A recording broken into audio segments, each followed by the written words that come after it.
Meu nome é Luiz Bernal e seguimos nos comentários da Semana Santa, hoje, sexta-feira. Este dia, tantos acontecimentos se deram naquela sexta-feira.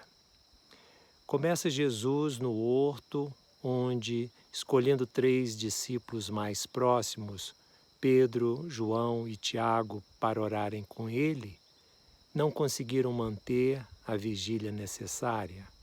Ali o Cristo passa pela sua agonia, mas encontra a resignação, a aceitação da prova de magnitude extrema porque haveria de passar nas próximas horas.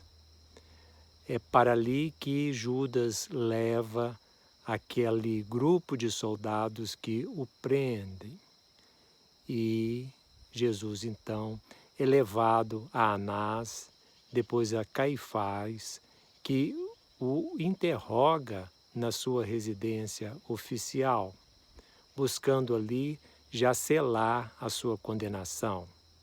Nesse lugar, Jesus já é flagelado e é seguido com uma certa distância por Pedro e João quando acontecerá o episódio das 3 negativas de Pedro. Antes que o galo cantasse, terás me negado 3 vezes. Foi a profecia que Jesus fez a Pedro naquela mesma quinta-feira ainda da Santa Ceia.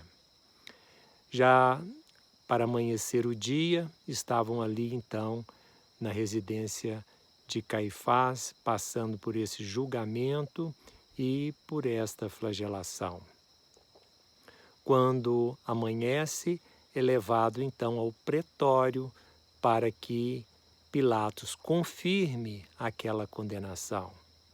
Pilatos interroga o Cristo de algumas formas, de algumas maneiras, e resolve encaminhá-lo para Herodes.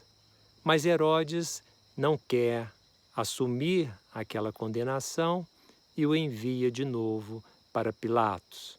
Pilatos, então, introduz Cristo no interior do pretório e conversa-lhe com ele na tentativa de até mesmo poder livrá-lo daquela crucificação, daquela condenação. Mas não consegue porque os sacerdotes estavam já bastante convictos e estavam também manipulando o povo em torno do pretório para que quando Pilatos saísse com Cristo, a multidão pedisse pela condenação. Pilatos tenta ainda dar como opção que libertassem o Cristo e condenassem aquele ladrão contumaz que era Barrabás. Mas não, o povo escolhe livrar Barrabás e pedir a crucificação do Cristo.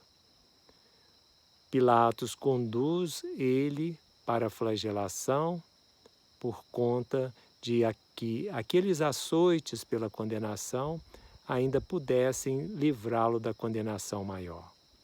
Mas o povo indócil pede pela crucificação. Temos o início da Via Crucis, quando Simão Cirineu o ajuda a carregar aquela pesada cruz.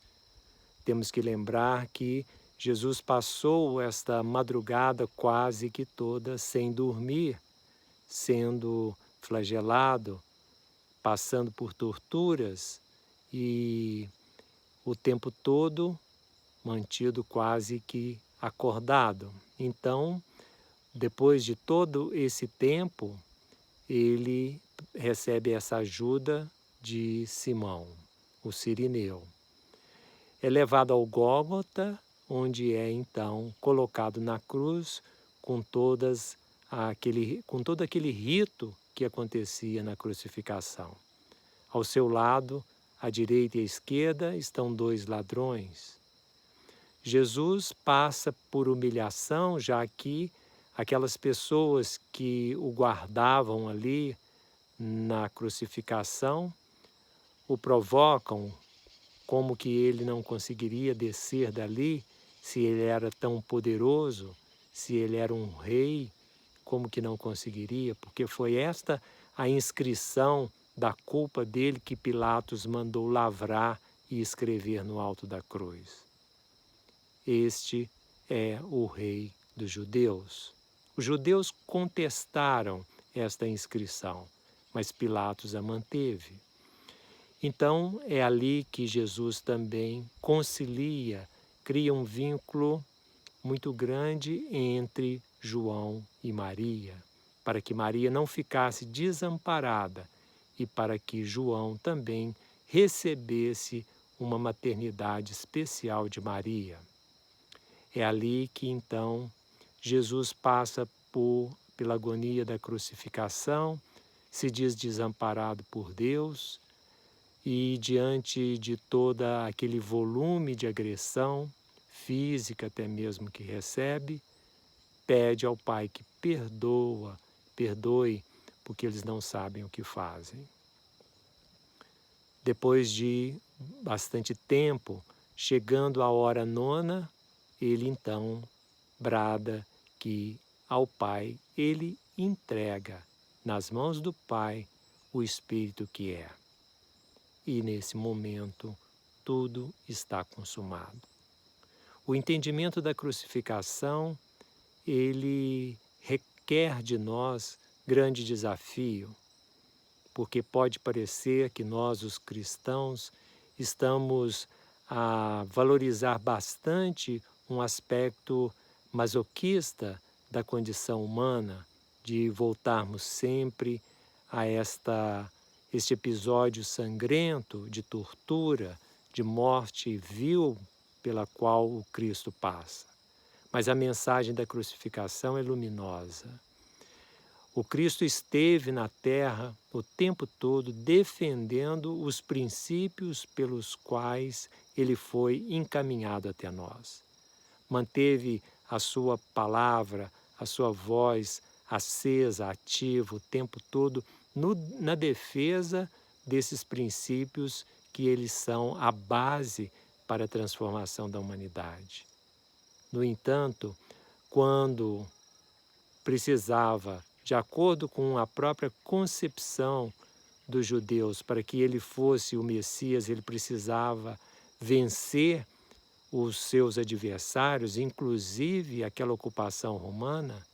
O Cristo mostrou que para defender esses princípios, ele estaria usando as próprias normas do reino de Deus, ou seja, jamais buscou combater a violência pela violência.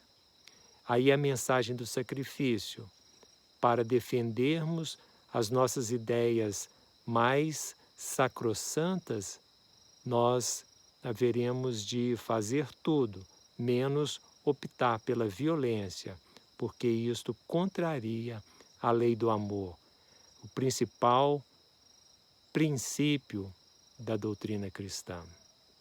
E assim, ele deixou para nós uma maneira de sermos ativos, operantes, para transformar o mundo, mas não buscando para isso agir como os adversários e usar os mesmos recursos ou armas desse adversário. Se for necessário dar a vida para este ideal, isto ele deixou claro. E muitos cristãos, na sequência, passariam por o mesmo fim, passariam pelo mesmo tipo de morte, a morte violenta, a morte cruenta, sem que viessem a agir com violência ou de forma similar.